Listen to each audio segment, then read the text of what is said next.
جب ایک دفعہ سورہ یاسین مبین تک پڑھ لینی ہے، پہلی مبین پہ آپ نے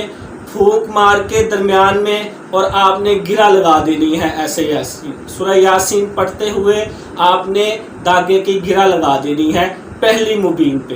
ایسے ہی ناظرین آپ نے دوسری مبین پہ گرہ لگا دینی ہے،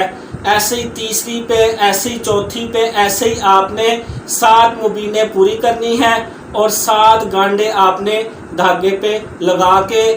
جو آپ کی بیوی ہے یا باجی جو خود کر رہی ہیں میری اسلامی بہن جو بے اولاد ہیں، وہ ناظرین یہ اپنے ناف کے اوپر دھاگا باندھیں گی اور یہ جو پھونک والی گانٹے ہیں یہ اپنے ناف سے تھوڑا سا نیچے باندھیں گی۔ انشاءاللہ اللہ پاک کے فضل و کرم سے اللہ پاک آپ کو ضرور اولاد جیسی نعمت سے نوازے گا اور انشاءاللہ آپ کو اولاد نرینہ عطا فرمائے۔ مکمل ویڈیو دیکھنے کے لیے کمنٹ باکس میں لنک